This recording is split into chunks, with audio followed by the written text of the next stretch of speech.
23장부터 29장까지가 22장에 대한 또 다른 더 자세한 설명이라고 말씀을 드렸습니다. 다윗이 이제 나이가 많아 아들 솔로몬을 이스라엘의 왕으로 삼고 이스라엘의 모든 방백, 그러니까 지도자들, 그리고 제사장, 레위 사람들을 모았습니다. 그들 레위 사람들은 30세 이상, 이 30세 이상, 그리고 또 24절에 보면 20세 이상 얘기가 나오는데 20세 이상부터 섬기는 일을 직무를 맡겼지만 30세 이상들이 주로 중책을 맡게 됐다. 우두머리라고 그렇게 얘기를 하고 있습니다. 그래서 모든 방백, 제사장, 레위 사람 이렇게 불렀는데 이제 전반적으로 제사장과 레위 사람에 대한 설명을 쭉 하고 나중에 그들에게 맡겨진 역할, 직무에 대해서 다시 한번 당부를 하고 더 그 다음에는 이제 모든 방백, 지도자들에게 당부를 해서 성전 건축, 그리고 솔로몬 왕을 도와서 성전을 건축하고 협조하라는 그런 당부를 하고 다윗 왕은 죽게 된다는 이야기로 이어지게 되는 겁니다. 오늘은 레위 사람 30세 이상 3만 8천 명에 대한 얘기를 하고 있습니다. 그들은 네 가지 역할을 맡았는데 맨 먼저 2,400명이 성전의 일을 맡아서 했고요. 6,000명이 관원과 재판관의 역할을 했다라고 얘기하고 4,000명은 문지기, 또 4,000명은 찬송하는 그런 역할을 맡아서 했습니다.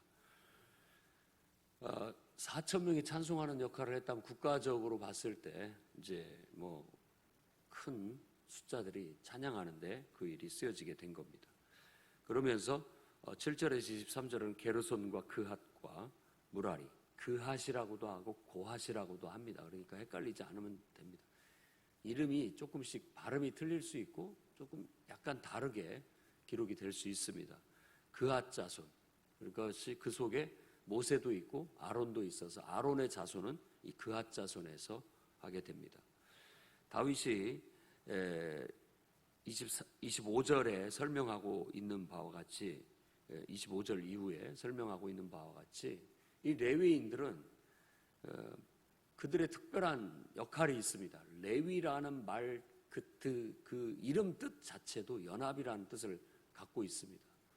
레아가 그 아들을 낳으면서 이제는 남편과 내가 연합할 수 있겠다, 하나가 될 수 있겠다, 자식을 낳아줬으니까 셋째 아들까지 낳아줬으니까 그 정도 되겠다 이렇게 했는데 그런 마음으로 레위가 됐는데 이 레위 지파는 이스라엘의 12지파 중에서 바로 모든 지파를 다 연합시키는 그런 직무를 맡게 되는 겁니다. 그래서 땅을 분할할 때도 이 레위 지파에게는 주지 않고 이 레위 지파는 각 지파에 다 파송돼서 마치 관원과 재판관의 역할을 하는 겁니다. 그러니까 하나님을 예배하는, 그리고 하나님과의 연결고리로서 레위 지파가 그 역할을 하게 되는 겁니다.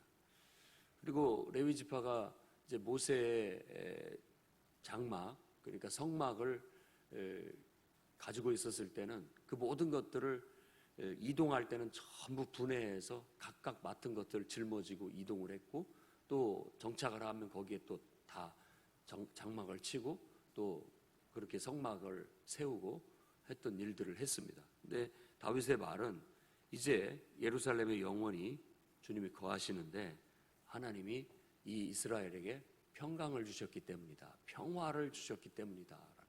더 이상 이제 옮겨 다닐 일 없다, 짊어지고 메고 다닐 일 없다.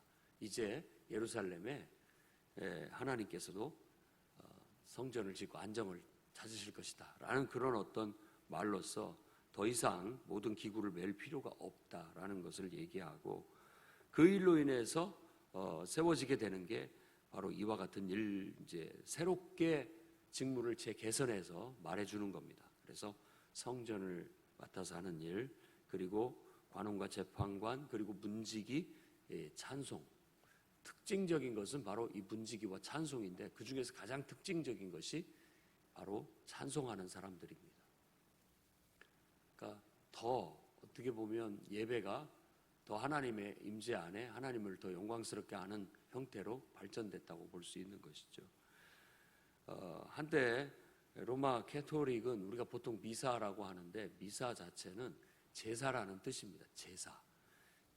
제사인데 그들의 제사는 그러니까 이 예수님의 살과 피를 받아먹는 것이 그러니까 나누는 것이 제사라고 생각을 하는 겁니다. 그래서 그들 일을 맡아서 하는 사람은 사제라고 하죠.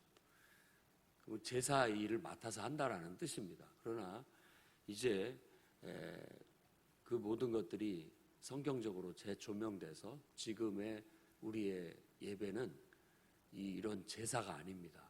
형식적인 제사가 아니고 우리의 예배는 하나님을 찬양하고 하나님의 임재를 구하고 그분의 말씀을 듣고 또 그분 안에서 변화되고 새롭게 되는 그런 신령과 진리로 드려지는 예배의 형태로 더 온전한 모습으로 이렇게 발전해 왔다고 볼 수 있습니다.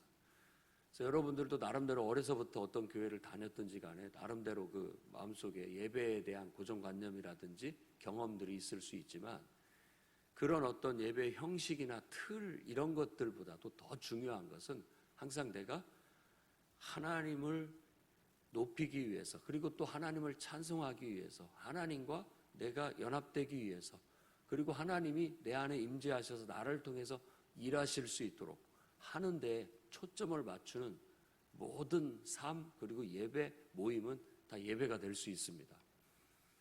그래서 우리의 예배는 하나님의 임재를 구하고 그분과 하나 되기 위해서 찬송과 기도가 좀 더 많이 보완이 되고 그리고 우리가 같이 하나님의 말씀과 뜻을 하나님의 계획을 같이 공유하고 그것들을 실천하자는 차원에서 말씀 사역이 더 강조되게 된 겁니다.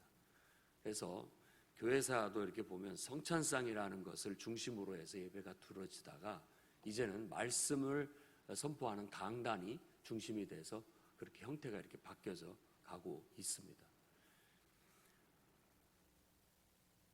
그래서 그 모든 예배를 맡아서 하는 그리고 모든 하나님을 예배하고 섬기는 사람들을 위해서 봉사하고 섬기는 그 역할이 이 역대기에도 굉장히 강조되고 있습니다.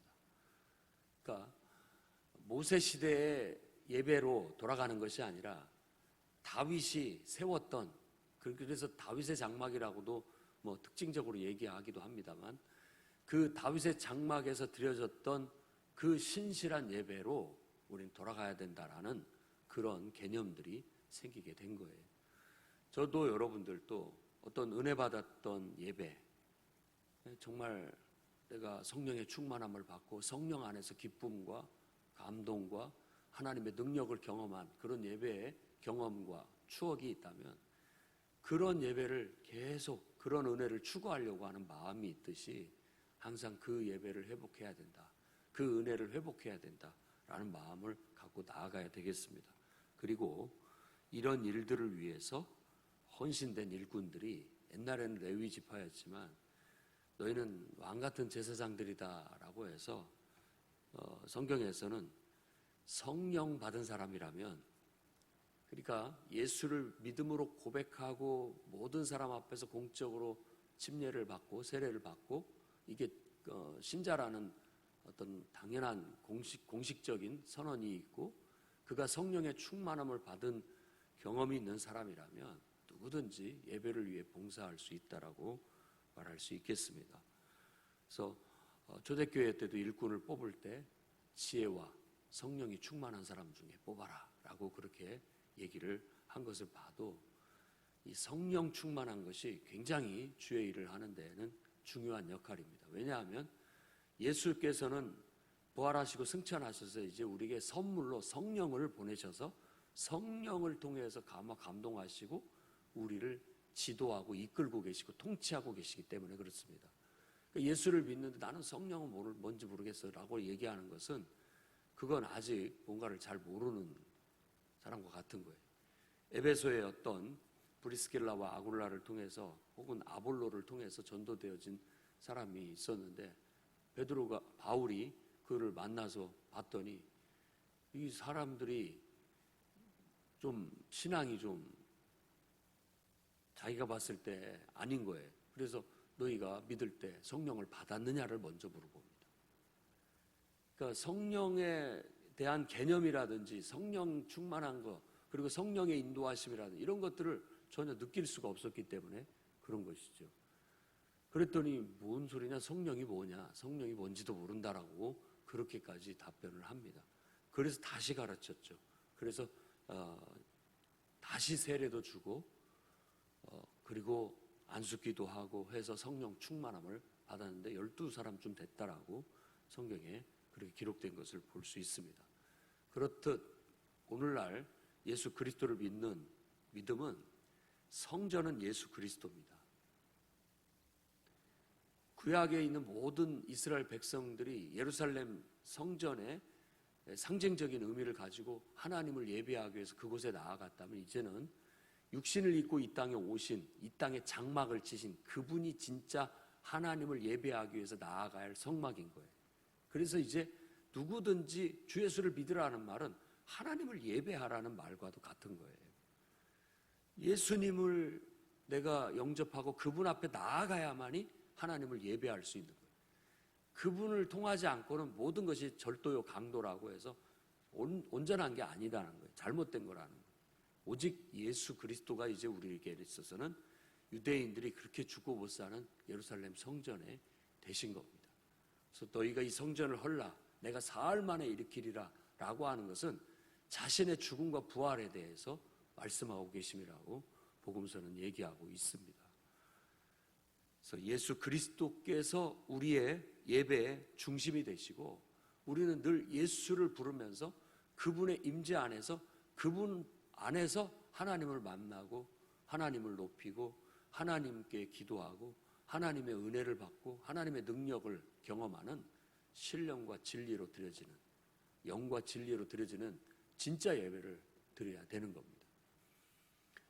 계시록에도 하늘에 가서 요한이 하늘의 광경을 보고 예배하는 광경을 보게 됐을 때 찬송이 24시간 흘러가고 있다라는 그런 묘사들도 찬송의 중요성, 예배와 뗄래야 뗄 수 없는 하나님을 영화롭게 하고 존귀하게 하는 것에 아주 중요한 역할을 하고 있다라는 걸 보여주고 있는 거죠. 그래서 저는 여러분들이 더욱더 예배에 동참하고 예배를 위해서 봉사하는 일꾼들이 되십시오. 20세 이상의 얘기를 24절에서 32절에 쭉 하면서 성전에서 섬기는 일을 해야 된다라고 하면서 아론의 자손을 도와 성전, 뜰, 골방, 성물, 진설병, 소재물, 무교명, 과자, 반죽, 저울, 자, 그리고 아침 저녁으로 찬송하는 일, 안식일, 초하루, 절기 때 제각각이 번제, 예배를 드리는 것, 그러니까 회막의 직무, 성소의 직무, 아론 자손의 직무, 그 모든 것들을 수종드는 일, 이 모든 일들을 하도록 지시하고 있는 거예요. 그래서 우리도 정말 예배가 하나님께로부터 연결되는 것이고 하나님께로부터 어떤 은혜와 축복이 흘러내리는 통로인 것이고 하나님의 능력이 나타나는 통로가 된다라는 사실을 여러분들이 기억하고, 예배가 얼마나 중요한지, 그리고 또 그것을 위해서 봉사하고 수종드는, 섬기는 일이 얼마나 중요한지 다시 한번 좀 깨닫고, 우리가 그 일은, 그런 예배를 섬기는 일을 맡고 있다면 그 일을 정말 내가 정성껏 잘 감당해 왔는지, 그런 의미를 알고 해왔는지 다시 한번 되돌아보고 바로잡을 수 있기를 바랍니다. 더 나아가서 그런 거룩한 일에 여러분들도 동참하고 또 헌신하고 봉사함으로써 더 큰 은혜와 축복이 있기를 바랍니다. 풍요로운 교회와 모든 성도들의 예배가 막히는 일이 없어야 되겠습니다. 막혀서도 안 되고 오염돼서도 안 돼요. 정말 순수한 예배가 드려질 수 있도록 힘써야 되겠고, 인간적으로 판단하고 인간적으로 드려지는 예배가 아니라 정말 하나님의 임재, 영 안에서, 그리고 예수 그리스도의 복음, 진리 안에서 정말 성령의 자유함과 하나님의 강한 임재가 있고 은혜와 능력이 나타나고 아마 감동이 있고 변화와 구원이 이루어지는 그런 예배를 위해서 기도하며 함께 섬기며 목회자와 성도들이 하나가 되어서 온전한 예배를 드리는 그런 교회를 이루어 나가기를 주의 이름으로 축원합니다. 기도하겠습니다. 거룩하신 주님,